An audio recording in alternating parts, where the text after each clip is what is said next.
Hi everyone, welcome to a new video. তোমরা সবাই কেমন আছো বলো? আমি মোটামুটি ভালোই আছি। মন খারাপের মধ্যেও ভালো থাকার চেষ্টা করছি। যেমনটা তোমরা আমার আগের ভিডিও যারা দেখেছো জানো, আমার ফোন হারিয়ে গেছে, ফোনটা এখনও কিছু পাইনি।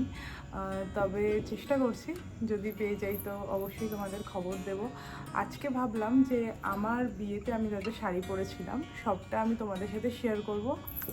আমি ভেবেছি না যে বিয়ের দিন সকাল থেকে, বিয়ের দিন সকাল না, বিয়ের আগের দিন থেকে যা যা শাড়ি পরেছি, মানে আইবুড়ো ভাতের দিন, বিয়ের দিন সকালে, বিয়ের দিন রাতে, বউ ভাতের দিন যা যা শাড়ি পরেছি সবটা তোমাদেরকে দেখাবো, সেই শাড়িগুলো।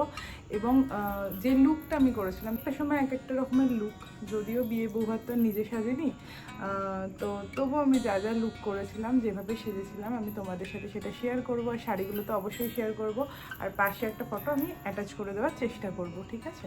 দেখো, বিয়ে মানে তো একটা স্পেশাল মোমেন্ট। বিয়ের যে কোনো জিনিস যা যা ইউজ হয়েছে, যা যা পরেছি আমি সবটা প্রচণ্ড যত্ন করে রেখেছি। তার মধ্যে এই শাড়িটাও আমার খুব যত্ন করে রাখা, যদিও এই শাড়িটা এমনভাবে ভাঁজ করা ছিল না, শাড়িটা পরার পর থেকে কীরকম একটা দেখো কুচকে কুচকে গেছে, তার মধ্যে পরেছিলাম তো ওইভাবেই রেখে দিয়েছি আমি, আর শাড়িটাকে কিছু করা হয়নি। তো কিছু মনে করো না, একটু কুচকে কুচকে গেছে বলে। দেখো, এটা হচ্ছে পাটটা শাড়িটা, এটা আঁচল, ব্লু কালারের আঁচল আর নিয়ন গ্রিন কালারের পুরো শাড়িটা। শাড়িটার পাড়টা একটু চওড়া আর পাড়ে এরকম ডিজাইন করা রয়েছে। কি সুন্দর দেখতে না শাড়িটা! শাড়িটা পরে আমাকে কেমন লাগছিলো সেটা কিন্তু জানাবে। আইবুড়ো ভাতের পরে বিয়ের দিন সকালে আমাদের নিয়ম হচ্ছে পুকুরে গিয়ে স্নান করা। সেটা একটা ছাপা শাড়ি পরে গিয়েছি, মানে স্নান করতে গিয়েছিলাম। তো সেই শাড়িটা এই মুহূর্তে আমার কাছে নেই। আর বিয়ের দিন সকালবেলা একটা শাড়ি পরতে হয়, যেটা পরে ফটোশ্যুট হয়েছিল। তো তোমাদেরকে আমি আগে, যারা যারা আমার ভিডিও দেখেছো, আমি আমার জামদানি শাড়ির কালেকশানের ভিডিও করেছিলাম আমার চ্যানেলে আপলোড করা, সেটা তোমরা গিয়ে কিন্তু চেক করতে পারো। তো সেখানে আমি এই শাড়িটা দেখিয়েছিলাম, বাট আমি আজকে আবার দেখাচ্ছি, কারণ এটা আমি বিয়ের দিন সকালে পরেছিলাম। আর পুরো বিয়ের সময়টা আমি যা যা শাড়ি পরেছি সবটা দেখাচ্ছি বলে তোমাদেরকে এটা আরেকবার রিপিট করলাম। এটা একদম ইয়েলো কালারের সফট জামদানি। বিয়ের দিন সকালে লাল কালারের ব্লাউজ দিয়ে পেয়ার আপ করেছিলাম, আর সেটা পরে আমার ফটোশ্যুট হয়েছিল। তো এইটা হচ্ছে বিয়ের দিন সকালের শাড়ি। আর আমাদের এই শাড়িটা পরেই গায়ে হলুদ হয় না, আমাদের ছেলের বাড়ি থেকে একটা শাড়ি আসে, যেটা লাল পাড় সাদা শাড়ি। সেই একটা শাড়ির আমি ছবিও তোমাদের অ্যাটাচ করে দিচ্ছি, তোমরা দেখতে পারো। শাড়িটা এখন আমার কাছে নেই, কারণ গায়ে হলুদ হওয়ার পর না শাড়িটা ওই, মানে আমার বাপের বাড়িতেই রয়েছে, শাড়িটার এখানে আনা হয়নি।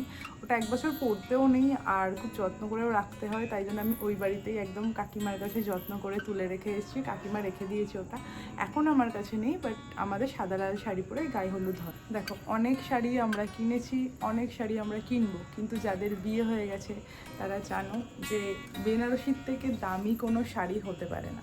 বেনারসির মতো, মানে এটা কি বলবো, এটা একটা ইমোশন না। বিয়ের দিন এটা পরে বিয়ে হয়েছিল, বেনারসি শাড়ি, মানে প্রত্যেকটা মেয়ের একটা স্বপ্ন থাকে যে বেনারসি শাড়ি, লাল বেনারসি শাড়ি পরে আমরা বিয়ে করব। তো আমিও লাল কালারেরই শাড়ি নিয়েছিলাম। দেখো, ডিজাইনটা ঠিক এইরকম। শাড়িটা হচ্ছে পাটলি পাল্লু, প্রথম কথা। এটা হচ্ছে বডিটা, মানে ছোট ছোট ছোট ছোট একদম বুটি ডিজাইন করা। এটা হচ্ছে কুচিটা, কুচিটা এরকম ডিজাইন করা। আর আঁচলটা, দাঁড়াও আঁচলটা দেখাচ্ছি। আঁচলটা যেরকম ডিজাইন থাকে, এই জিনিসটা হচ্ছে আঁচলে রয়েছে, এই জিনিসটা আঁচলে।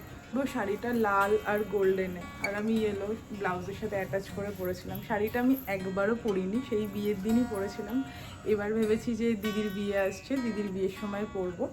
তো এই হচ্ছে আমার বিয়ের বেনারসি, যেটা সব থেকে প্রিয় শাড়ি আমার কাছে এখনও অবধি। এবার আসি যেটা পরে আমার ভাত কাপড়ের অনুষ্ঠান হয়েছিল, মানে ভাত কাপড় হওয়ার সময় যে আমি শাড়িটা পরেছিলাম, সেই শাড়িটা হচ্ছে এই শাড়িটা। এটা একদম সিল্ক ম্যাটেরিয়ালের উপর রয়েছে, একদম দেখো পিঙ্ক কালারের একটা শাড়ি, এখানে আবার মিনে করা।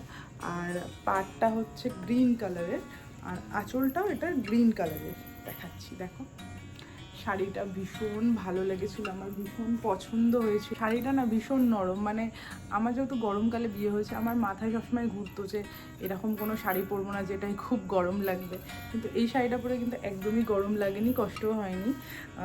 শাড়িটা প্রচণ্ড পাতলা সিল্ক মেটেরিয়ালের শাড়ি। আমি ভেবেছিলাম কেমন হবে, বাট সত্যি কথা বলছি তোমাদেরকে, কালারটা যেমন সুন্দর, পরেও কিন্তু খুব আরাম হয়েছিল। আর আমাকে কেমন লাগছিল সেটা তো আমি বলবো না, তোমরা বলবে।